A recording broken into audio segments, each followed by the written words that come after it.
राजस्थान में हस्तशिल्प, handicraft of Rajasthan, इस टॉपिक के बारे में इस वीडियो में हम पढ़ेंगे। तो देखते हैं, शुरू करते हैं। सबसे पहले हम देखते हैं ब्लू पॉटरी। ब्लू पॉटरी का संबंध कहाँ से है? वो है जयपुर, जयपुर से संबंधित है ब्लू पॉटरी। नेक्स्ट है कि गोपाल सैनी और कृपाल सिंह शेखावत, ये दोनों किस कला से संबंधित है? वो है ब्लू पॉटरी से। तो गोपाल सैनी और कृपाल सिंह शेखावत ये दोनों किस कला से संबंधित कलाकार है? ये है ब्लू पॉटरी से। नेक्स्ट है कि ब्लू पॉटरी को राजस्थान में लाने का श्रेय किन्हें दिया जाता है? वो दिया जाता है महाराजा राम सिंह द्वितीय को, जो कि जयपुर के राजा थे। ब्लू पॉटरी को राजस्थान में लाने का श्रेय दिया जाता है महाराजा राम सिंह द्वितीय को, जो कि जयपुर के राजा थे। वो ब्लू पॉटरी को कहाँ से लाए थे? दिल्ली से लाए थे। दिल्ली में उन्होंने अपने कलाकारों को भेजा था, जो कि वहां से ब्लू पॉटरी की कला को सीख करके आए थे। अब हम देखते हैं ब्लू पॉटरी दिखाई कैसी देती है। तो उसके लिए हम एक फोटोग्राफ देखते हैं। ब्लू पॉटरी मेनली क्या होती है? इस टाइप की नीले रंग के चिकनी मिट्टी से बने हुए बर्तन होते हैं, जिन पर नीले रंग या दूसरे रंगों की चित्रकारी की जाती है। वो क्या कहलाते हैं? ब्लू पॉटरी कहलाते हैं। ठीक है, अब हम आगे देखते हैं। नेक्स्ट देखते हैं पानी भरने के बर्तन जो कि मेटल के बने होते हैं तथा उन पर कपड़े या चमड़े की परत चढ़ाई जाती है। वो क्या कहलाते हैं? वो कहलाते हैं बादले। ठीक है, पानी भरने के बर्तन होते हैं बादले, उन पर कपड़े या चमड़े की परत चढ़ाई जाती है। पुराने टाइम में चमड़े की परत चढ़ाई जाती थी, वर्तमान में ज्यादातर कपड़े की ही परत चढ़ाई जाती है। वो क्या कहलाते हैं? बादले। बादले का संबंध कहाँ से है? तो बादले कहाँ के फेमस है? वो है जोधपुर के। बादले कहाँ के फेमस है? जोधपुर के। तो बादले का फोटोग्राफ देख लेते हैं हम कि बादले कैसा दिखाई देता है। तो बादले इस टाइप का पानी का क्या होता है? बर्तन होता है, जिस पर की क्या होती है? कपड़े की या चमड़े की परत चढ़ाई जाती है। तो वर्तमान में तो इस टाइप से कपड़े का कवर चढ़ा जाता है, और पुराने टाइम में उस पर चमड़े की परत चढ़ाई जाती थी। तो ये क्या होते हैं? बादले होते हैं पानी भरने का एक बर्तन या केतली टाइप होता है। ठीक है, नेक्स्ट देखते हैं हम आगे देखते हैं कि लाल मिट्टी को पकाकर मूर्तियां तथा खिलौने बनाने की कला को क्या कहते हैं? टेराकोटा। लाल मिट्टी को पकाकर खिलौने तथा मूर्तियां बनाने की कला कहलाती है टेराकोटा कहलाती है। टेराकोटा के लिए प्रसिद्ध स्थान कौन सा है? वो है मोलेला राजसमंद। टेराकोटा के लिए प्रसिद्ध स्थान है मोलेला राजसमंद है। ठीक है, अब टेराकोटा कैसा दिखाई देते हैं वो देख लेते हैं। तो टेराकोटा इस टाइप का क्या होता है? मूर्तियां होती है, इस टाइप की मूर्तियां होती है, जिस पर की क्या होता है? मूर्तियां या खिलौने बनाए जाते हैं लाल मिट्टी को पकाकर। ठीक है, टेराकोटा के लिए फेमस स्थान है मोलेला राजसमंद। नेक्स्ट हम देखते हैं आगे हम देखते हैं क्या है। तो आगे देखते हैं मामा जी के घोड़े। ठीक है, मामा जी के घोड़े के लिए प्रसिद्ध स्थान कौन सा है? वो है हरजी का गांव जालोर। मामा जी के घोड़े के लिए प्रसिद्ध स्थान कौन सा है? वो है हरजी का गांव जालोर है। नेक्स्ट देखते हैं कि कांच पर सोने की बारीक मीनाकारी या कारीगरी क्या कहलाती है? वो कहलाती है थेवा कला। कांच पर सोने की बारीक मीनाकारी कहलाती है थेवा कला। थेवा कला के लिए प्रसिद्ध स्थान कौन सा है? वो है प्रतापगढ़। कांच पर सोने की बारीक मीनाकारी कहलाती है थेवा कला, और थेवा कला के लिए प्रसिद्ध स्थान है वो है प्रतापगढ़। अब थेवा कला का अपन फोटोग्राफ देख लेते हैं। तो थेवा कला क्या होती है? इस टाइप से ये कांच पर सोने की मीनाकारी होती है। इस पे ये बीच में क्या है? कांच है, और इस पे ये साइड और क्या की गई है? सोने की मीनाकारी की गई है, सोने की कारीगरी की गई है। ये क्या कहलाती है? थेवा कला कहलाती है। अब हम आगे देखते हैं नेक्स्ट। थेवा कला के लिए प्रसिद्ध स्थान कौन सा था? हमने देखा था थेवा कला के लिए प्रसिद्ध स्थान है वो है प्रतापगढ़। ठीक है, नेक्स्ट देखते हैं कि दाबू प्रिंट के लिए प्रसिद्ध स्थान कौन सा है? तो दाबू प्रिंट के लिए प्रसिद्ध स्थान है चित्तौड़गढ़ का अकोला गांव। कौन सा है? चित्तौड़गढ़ का अकोला गांव फेमस है दाबू प्रिंट के लिए। दाबू वर्ड से पता चलता है, दाबू का मतलब होता है दबाकर जो प्रिंटिंग की जाती है। मतलब उसमें क्या होता है कि कपड़े को किसी स्थान से दबा देते हैं और बाकी स्थान पर क्या कर देते हैं? रंग कर देते हैं। तो जो स्थान दब जाता है वहां पे रंग नहीं होता है। ठीक है, तो उसे क्या कहा जाता है? दाबू प्रिंट, मतलब उससे दबा करके प्रिंट किया जाता है। ठीक है, तो दाबू प्रिंट के लिए फेमस स्थान कौन सा है? चित्तौड़गढ़ का अकोला गांव। नेक्स्ट है जाजम की छपाई। जाजम की छपाई के लिए फेमस स्थान है चित्तौड़गढ़। नेक्स्ट देखते हैं कि ऊंट की खाल पर चित्रकारी या ऊंट की खाल पर सोने की मीनाकारी क्या कहलाती है? उस्ता कला कहलाती है। ऊंट की खाल पर सोने की मीनाकारी की कला क्या कहलाती है? वो कहलाती है उस्ता कला। उस्ता कला के लिए प्रसिद्ध स्थान कौन सा है? वो बीकानेर। उस्ता कला कहाँ की फेमस है? वो है बीकानेर की। नेक्स्ट देखते हैं कि उस्ता कला के मेन मुख्य कलाकार कौन है? वो है हिसामुद्दीन उस्ता। उस्ता कला के जो मुख्य कलाकार थे वो कौन थे? हिसामुद्दीन उस्ता। तो उस्ता कला कैसे दिखाई देती है वो देख लेते हैं एक बार। तो ये क्या होता है, उस्ता कला में क्या होता है, मेनली ये इस टाइप की सुराही वगैरह होती है, ठीक है, उस पर क्या करते हैं, ऊंट की खाल चढ़ा देते हैं और उस पे सोने की मीनाकारी कर देते हैं। तो यही क्या कहलाती है, उस्ता कला कहलाती है। ठीक है, ये उस्ता कला का फोटोग्राफ है। नेक्स्ट हम देखते हैं आगे। उस्ता कला के बाद में हम देखते हैं नेक्स्ट मीनाकारी। ठीक है, तो मीनाकारी का संबंध कहाँ से है, जयपुर से। ठीक है, मीनाकारी का संबंध कहाँ से है, जयपुर से। जयपुर से दो चीजें संबंधित थी, एक तो मीनाकारी और दूसरा था ब्लू पॉटरी। ठीक है, दोनों किससे संबंधित है, जयपुर से। ठीक है, कुदरत सिंह किसके कलाकार है, कुदरत सिंह कलाकार है मीनाकारी के। अगर आपसे पूछ लिया जाएगी कृपाल सिंह किसके थे, वो थे ब्लू पॉटरी के थे। ठीक है, तो मीनाकारी जयपुर में, मीनाकारी की कला को जयपुर में कौन लाए थे, तो मीनाकारी की कला को जयपुर में लाए थे मानसिंह प्रथम।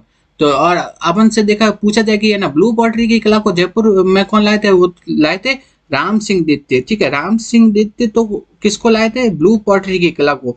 और जबकि मान सिंह प्रथम किसको लाए थे, मीनाकारी की कला को। ठीक है, मान सिंह प्रथम मीनाकारी की कला को राजस्थान में कहाँ से लाए थे, वो लाए थे लाहौर से। तो मीनाकारी की कला को कहाँ से लाए थे, लाहौर से लाए थे। जबकि ब्लू पॉटरी की कला को हमने देखा था कहाँ से, दिल्ली से लाए थे। ठीक है, तो ये ब्लू पॉटरी और मीनाकारी दोनों याद रखने। तो कुदरत सिंह तो है मीनाकारी से। ठीक है, एक बार देख लेते हैं वापिस, कुदरत सिंह का संबंध किससे है, मीनाकारी से। जबकि आपसे पूछ लिया जाए कृपाल सिंह, ब्लू पॉटरी से। मीनाकारी को लाए कौन थे, मान सिंह प्रथम। ब्लू पॉटरी को लाए थे राम सिंह द्वितीय। ठीक है, ब्लू पॉटरी को कहाँ से लाए थे, वो लाए थे दिल्ली से। जबकि मीनाकारी को लाए थे वो लाहौर से। नेक्स्ट देखते हैं, नमदा उत्पादन के लिए प्रसिद्ध स्थान कौन सा है। तो नमदा उत्पादन के लिए प्रसिद्ध स्थान है टोंक। डोरिया तथा मसूरिया साड़ी के लिए फेमस स्थान कौन सा है, वो है कोटा। कोटा का कैथुन गांव। ठीक है, कोटा का कैथुन गांव किसके लिए फेमस है, डोरिया तथा मसूरिया साड़ी के लिए। नेक्स्ट है अजरक प्रिंट या मलिर प्रिंट कहाँ की फेमस है, वो है बाड़मेर की। अजरक प्रिंट या मलिर प्रिंट फेमस है बाड़मेर। नेक्स्ट है बांदो और रंगो। ठीक है, बंदेज, बंदेज का मतलब क्या होता है, बांधो और रंगो। उसको क्या करता है, कपड़े को बांध देते हैं, फिर उसको रंगते हैं। ठीक है, तो जो बंधा हुआ हिस्सा है वहां पे है ना, कुछ ऐसे उस कपड़े में सड़ के कारण क्या होता है, डिजाइन बन जाती है, उसे क्या कहा जाता है, बंदेज। तो इसमें क्या करता है, बांधो और रंगो टाइप से कलाकारी की जाती है। तो बांधो और रंगो यानी बंदेज के लिए फेमस है वो है जयपुर। नेक्स्ट है छातों के उत्पादन यानी अम्ब्रेला के उत्पादन के लिए फेमस स्थान है फालना पाली। नेक्स्ट है टेराकोटा। हमने देखा था टेराकोटा, लाल मिट्टी को पकाकर जो मूर्तियां या खिलौने बनाए जाते हैं वो टेराकोटा कहलाता है। तो टेराकोटा में किसका, ये क्वेश्चन पूछा गया था एक बार, टेराकोटा बनाने के लिए किसका उपयोग किया जाता है, चावल की भूसी तथा गधे के गोबर का उपयोग किया जाता है। चावल की भूसी तथा गधे के गोबर का उपयोग किया जाता है टेराकोटा बनाने में। ये क्वेश्चन पूछा जा चुका है इसलिए। ठीक है, नेक्स्ट है मोहनलाल। मोहनलाल किसके कलाकार है, वो है टेराकोटा के। ठीक है, मोहनलाल किसके कलाकार है, टेराकोटा। नेक्स्ट है नागौर का बू गांव, ये किसके लिए फेमस है, तो मिट्टी के बर्तन तथा खिलौने बनाने के लिए फेमस है नागौर का बू गांव। नेक्स्ट है लाख का काम किया जाता है, तो है लक्ष्मणगढ़ सीकर, इंदरगढ़ बूंदी तथा सवाई माधोपुर में। ठीक है, तो लाख का काम कहाँ किया जाता है, लक्ष्मणगढ़ सीकर, इंदरगढ़ बूंदी तथा सवाई माधोपुर में लाख का काम किया जाता है। नेक्स्ट है, ये बहुत इंपॉर्टेंट है कि लकड़ी से बनी हुई मंदिर नुमा, ठीक है, मंदिर नुमा है, ये याद रखना है, मंदिर नुमा आकृति जिस पर बहुत सारे द्वार या कपाट होते हैं। लकड़ी से बनी हुई एक मंदिर नुमा आकृति होती है जिस पर कि बहुत सारे द्वार होते हैं या कपाट होते हैं। ठीक है, इस इन पर क्या होता है, पौराणिक कथाओं जैसे रामायण महाभारत आदि का क्या किया जाता है, चित्रांकन किया जाता है तथा इसके कथा वाचन के समय कपाट को खोलते जाते हैं और इन्हें पढ़ते जाते हैं। तो इसका डायग्राम देख लेते हैं तो उससे आपको ज्यादा सही समझ में आएगा। तो इसका डायग्राम देखते हैं इस टाइप से। ठीक है, तो ये क्या है, ये कावड़ है। ये क्या होते हैं, कावड़। ये क्या होते हैं, लकड़ी के बने होते हैं। इस पे ये देखो, ये क्या बने हुए, द्वार बने हुए। ठीक है, और इस बीच बीच में क्या कपाट भी बने हुए हैं। ठीक है, तो इसको जब खोला जाता है ना, तो ये कैसा दिखाई देता है, ऐसा इस टाइप का दिखाई देता है। इसको खोलने पर इस टाइप का, तो इस पर क्या है, चित्रांकन किया जाता है। और इसको क्या, कथावाचक जब इसे पढ़ता है तो इसे खोल करके पढ़ता है और इस पे पौराणिक कथाओं का जो चित्रांकन है उसे वो पढ़ता है। ठीक है, ये क्या कहलाते हैं, कावड़। तो कावड़ क्या होते हैं, कावड़ को वापस देखते हैं एक बार। तो कावड़ क्या होते हैं, मेनली क्या होते हैं,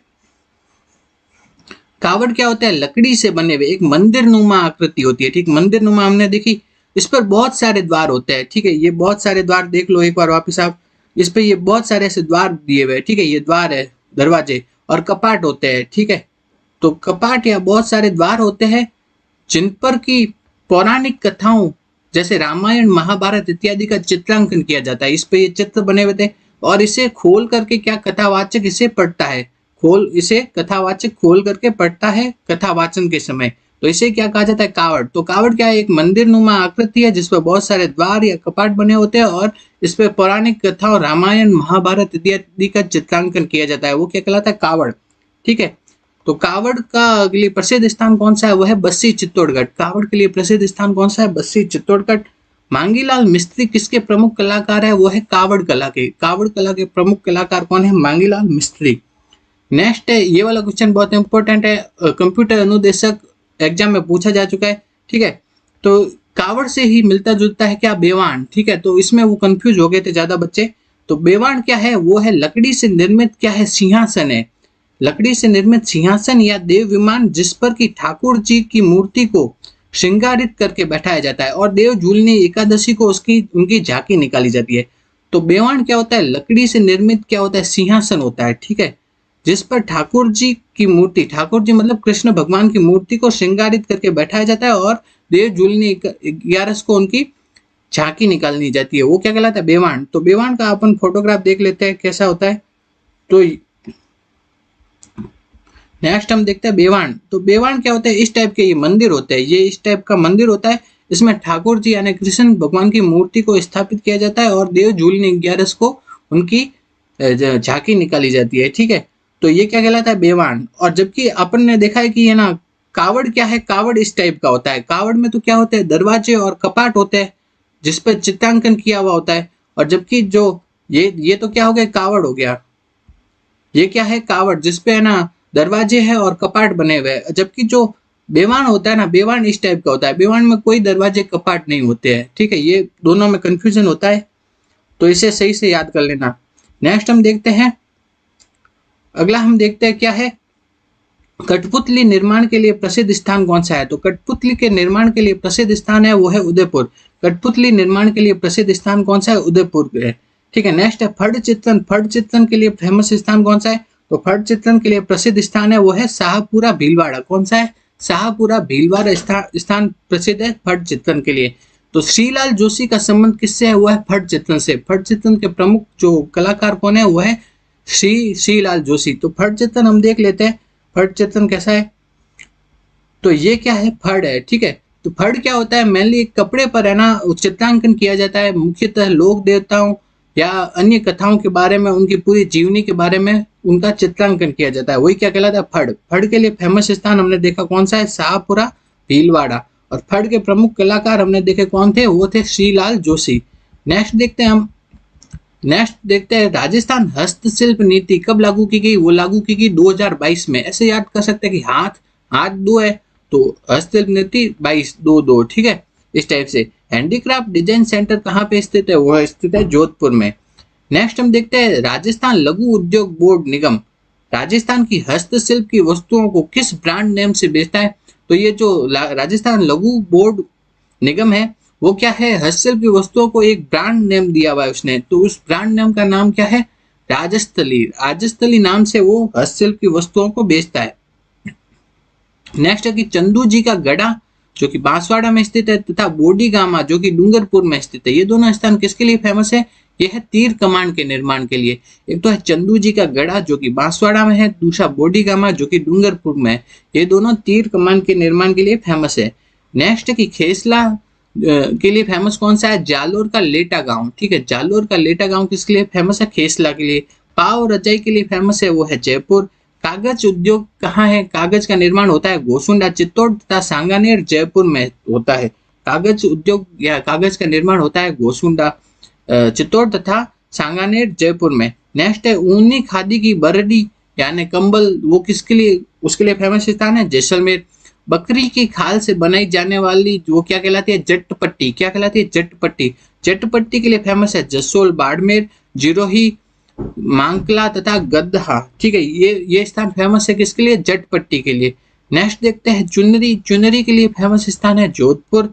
लहरिया, लहरिया के लिए फेमस स्थान है जयपुर। चुनरी के लिए है जोधपुर तथा लहरिया के लिए है जयपुर। ठीक है, बंदेज हमने देखा था, बंदेज के लिए कौन था, जयपुर। अगर आपके ऑप्शन में जयपुर नहीं हो तो जोधपुर भी कर सकते हैं, वो नेक्स्ट है कि बगरू बगरू प्रिंट और सांगानेरी प्रिंट, इन दोनों को जीआई टैग मिला हुआ है। ठीक है, ये दोनों कहाँ के हैं? जयपुर के।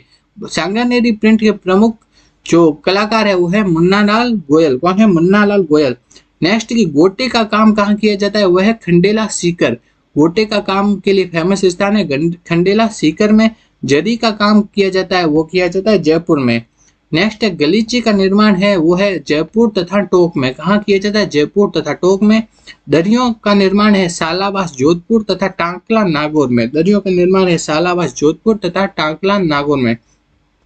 नेक्स्ट है कि पत्थर के खिलौने कहाँ बनाए जाते हैं? गलियाकोट उदयपुर में। कुंदन कला से संबंधित स्थान कौन सा है? वो है जयपुर। नेक्स्ट की मोजड़ी या चमड़े की जूतियों के लिए फेमस स्थान वो कौन सा है? वह है भीनमाल, जालोर तथा नागौर।